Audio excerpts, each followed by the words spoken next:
Hi, I'm Melody. I'm Candi. And I'm Gabe. And you're listening to Quirks. Bumps. And Bruises. So, y'all, if you could go back to your childhood, for me, that's a little longer than you guys. You got to go back further. I got to go back further. But if you could go back to your childhood for one day, just one day, and you could do anything you wanted to do in that one day, what would that be? I think that's such a great question because I think each of us would have a different answer for that. So, Candi, I'm going to ask you first. If you could go back to your childhood for one day and do anything, what would that be? I think one of the first ones that I would do is dress up like a Disney princess and just go all around shopping with Mom. You know how like it's okay and acceptable when kids wear their little, like my son will wear his Iron Man outfit and we'll go to the grocery store. But I mean, for some reason, it's not appropriate for a 37-year-old girl to do that anymore. Well, why is there a Belle costume hanging in your office? Yeah, well, old habits die young. So did you do that as a child? Oh, yeah. And so you would dress up and you love that. And, you know, I think about, too, just, you know, I think of like something I would like to just do that I did when I was a kid and didn't care for when I was a kid is taking naps. You know, like in school when you were in kindergarten, they forced you to take an hour nap. And it was like killing you if you had to take one. Oh, and now you would kill to get one. Why we don't do that, I'll never know. We definitely did not appreciate that enough as children. No. Oh, yeah. No. All right. So you love the imagination of just being a Disney princess or a princess of any kind. You are a princess, Candi. Thank you. Like You my are. crown. You are feel definitely that. a princess. Don't feel that. So what about you, Gabe? Well, a typical day for me as a kid would be outside. We did not spend the day inside. I mean, we had, you know, Nintendo 64 and PlayStations and... yeah, you know, we had all that, but that was only for, you know, late at night after dark or if it was raining. Other than that, you were outside being active, doing stuff. Being a kid. Being a kid, yes. Plus, I grew up way out in the country, up in the mountains of West Virginia, so there were just hundreds of things to do, it seemed like, outside. And we would build all these paths through the woods and ride our bikes through the woods. We had a giant yard, but we would go up through the woods. Dad said he got tired of fixing flat tires because I'd run over briars and stuff. Like every day after work, he said he'd come home, I'm sitting on the front porch just bored as can be because he'd have to fix the flat tires so I could go ride again for supper. Because he was going over the river and through the woods to grandmother's house. That's right. It. Yeah. But we did. And then up behind our house, you know, West Virginia's coal mining country. So there would be strip mines where they would cut these roads through the mountain. So we would ride on all these roads. And it's a wonder we survived our childhood because there would be ponds up there. I mean, like in the wintertime, they'd freeze over and we would walk out on the ice and like stuff that was just not smart. And you didn't have a cell phone to check in with Mom every 2 minutes. No. And Mom would come out and she would holler on the porch and holler for us, and we would hear eventually and come in for supper because we was so far out in the country there weren't street lights. You know, the thing is, come in when the street lights come on. No, we was too far out in the country for that. But we would just ride our bikes and just have a good time outside, being a kid, being active, and we built forts out up in the woods, do that, and just we had a cool fort. It had a vinyl siding and everything. What? Okay. Share that, please. Yes. Well, the people, Philip and Marie, a couple houses around the holler, they redid their house. Wait. I can't even Around follow the you. what? There was a couple hollers over. What's a holler? Who's hollering? No, around the mountain. You know, if you go in a little dip, it's a holler. You go around the mountain, and it was Patterson Mountain was the name of the mountain we lived on. Not a holler. So you go. Well, there's hollers in the mountains. So you go around the mountain, and Philip and Marie it was a couple curves, you know, around a couple hollers over, and they redid their house. They remodeled, and they redid the siding on their house. So you had a bunch of leftover lumber and stuff. So we built a fort, and my dad always did woodworking and stuff too. And we built a fort out of just old wood and lumber that Dad had. And then whenever Philip redid his house, he said, yeah, y'all can take whatever you want. So one side of our fort had brown vinyl siding because it was like scraps from that's Philip awesome. doing siding on his house. We had a tarp as a roof on it, and it was cool. I mean, we just had all over the place. Have you been back to those woods? Because I know you go home a lot. Have you been back into those woods to see if that was still standing? That is something I want to do, and my parents don't live in that house anymore. But the people they sold it to, we know really well. So I know all I would have to do is call them up, and I could go up there. Because I would honestly love to go inside the house, because that's the house we lived in from the time I was born until I was 9. All my childhood memories are there. Inside and outside, I would love to see it again, but I'd love to take my son there. My dad built a clubhouse for us out in the backyard. I hope it's still standing. I would love to take my son there. And the fort probably isn't still standing. I mean, it wasn't really built. I mean, it had good siding on it. It had good siding, so it was weatherproof. But I would love to. I would love to go back up through there and just, it'd be good memories, good stuff. You know what I miss too is just being taken care of. I think when you get older and you become a mama and you're suddenly going to bed after everybody else and you're making sure everybody's up. And I think I miss that is just the carefree being life cared of the child. for. Yeah, being held and just no worries. Your supper's always there. You don't always know as a kid what time it is. Is it lunchtime, breakfast time, dinner time? But you always had your food there, and you were just always taken care of. Well, Melody, we joke and say it's been a while for you. Well, it has. Compared to you guys, it's been a while. So I grew up in a situation where we had no technology except for like TV and radio and that kind of thing. And you survived? Yes, and probably a little better off, I think. I did too. When we see what's going on now with social media. But we were I was very much, and I have an older brother and a younger brother. We were outside. I'm kind of like Gabe mentioned, constantly. When we came home from school, we had a snack.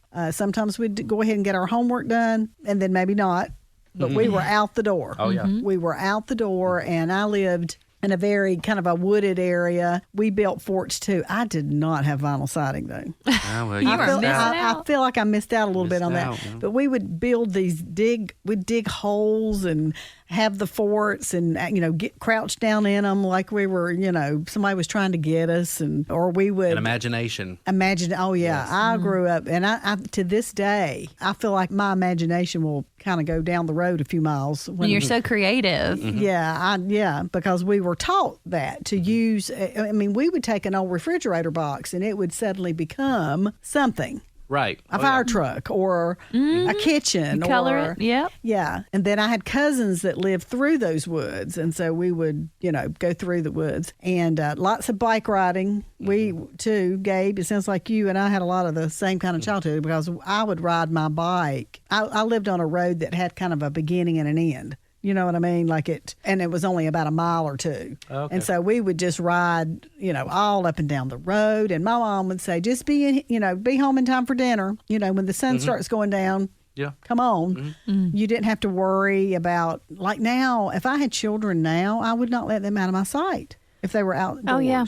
We have unless I had a gated, backyard. We have a backyard, with a privacy fence, and it's locked both entrances. But I still feel uneasy if I'm not, even if I can look at them out of the kitchen window while I'm doing dishes, I can see them playing. I cannot physically be at rest unless I am out there with them. So times have changed. And I mean, thinking that you could just tell your child to, first of all, I don't even think my child could listen to those rules. Come home when the street lights come on. It's been a long time for me too, but I can't even imagine me being able to do that when I was a little girl. Yeah, but I'm sure you did. I'll tell you a funny story. We had moved into our new house, and I was probably 3 at the time, and my mom thought that my grandmother was watching me. She was supposed to be watching us as we were playing outside while they were moving the boxes in, and my grandmother apparently wasn't watching me as well as she should have been. And a man pulled up in a truck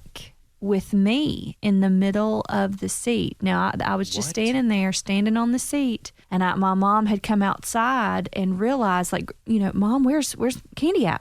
And right at that time, the man pulls in, and I'm right in the seat beside of him. He had said, I saw y'all moving in. I live a few houses down across the street, and I saw this little girl, young girl, and I figured it was her. I'd never seen her in the neighborhood before, but she was in her yard, and So you had walked down to I had his walked house all. Oh yeah, at I had 3 years roamed- old? Mhm, at 3 years old, and so Who got the spanking, you or your grandma? my granny, both of us, both of us. Oh, goodness. Wow. I know. It's just not like that anymore. It's not. It's just not like that anymore. So childhood memories are so much fun. The other day I had gone to my dad's house, and across the street from my dad, there is a family that has like 4 kids. And every time I go see my dad, it just makes me smile so big because the little girl is out doing cartwheels in the front yard. The older boy is shooting basketball. There's another little boy on a tricycle, another little girl sitting on the steps with her doll. And I can tell because every time I go, these kids are outside, that mom does not let them just sit inside and watch TV or do videos. Good for that her. kind of thing. I used to love to do cartwheels in the grass, and that kind of thing. Just get outside and enjoy, the nature of all that's around us and looking at the leaves and that. We used to pile up leaves during fall. Oh, I know where this is One going. time I was not very smart. My brothers would dare me to do. I was a daredevil, like I would do anything. I mean, I wasn't scared to try things, but I wasn't real smart in this instance. They piled up a bunch of leaves, and then they put a ladder in front of the leaves and told me that if I jumped off the ladder into the leaves, that it would like you wouldn't be go down the leaves. Yeah, it would just like hold me up and be like padding. supple and just yes. It didn't work out why you did it. No, that's why I walk kind of funny even today. Gravity had already been discovered Yeah. back then. Yes, they would have. Yes, they would have me do. I had 2 brothers, mind you, one older, one younger, and you can imagine. So you were right in the middle. I was right in the middle, and I was used as a pawn many times for I'm sure, many yeah, different yeah. things. But yeah, thinking about childhood memories is good memories for me. I know it's not like that for everybody. No. That's true. There are a lot of adults now that look back on their childhood and those memories aren't there. And kids that are right now going through, I work with some kids at our church that just have some horrendous family situations. And so not everybody can say that they've had those good memories. So if you are one that does, that is something, y'all, that every single day when I'm doing a prayer time, that is one thing that I thank God for every day. And what is that? My childhood. Oh, Yeah, being brought up in a Christian home with parents who love the Lord and took me to church. And through that process, I was saved at church, hearing a sermon when I was 10 years old. And then just the life that they provided for me, which was a fun, happy childhood. And that is something I thank God for every day because that can really have such an effect on where your life goes. it can. And so if y'all aren't doing that, Gabe and Candi, thank God every day for the life that God has given you. Because I know both of your parents, and they're just such great, great people. Oh yeah, and that you said that shapes us. So it's how important that is for us, anyone listening that have children, to make sure, church is a priority. Make sure that teaching them is a priority. Make sure that all those things are there because that truly will shape their lives. If things aren't made important and a priority when they're young, and when they get older, that you can't just suddenly start making that. I mean, it's got to be taught young. And I had a very similar situation. Just great family, great upbringing in a Christian home, in church. Yeah. If I didn't know any better, I'd say I was born in church. That's how often we were in church. Sunday morning, Sunday night, Wednesday night. That's right. Every time the doors That's right. were open. I was born on a Sunday morning, and I'm pretty sure the following Sunday I was in church. Oh, yeah. I'm pretty sure Yeah. I was there at a week old, and maybe even that first Wednesday night. I don't know. but yeah, similar for me as well. And it's very important to make that a priority. I tell my daughter, she doesn't have children yet. I keep telling her time is a ticking, but no grandbabies for me yet. But I told her, I said, taking your kids to church will not assure them of salvation. Putting them in a private Christian school will not assure them of salvation. But your chances and your odds are a little better just because, not that you have to put them in a Christian school. I'm not saying that, but having them grow up in a home where Jesus is taught.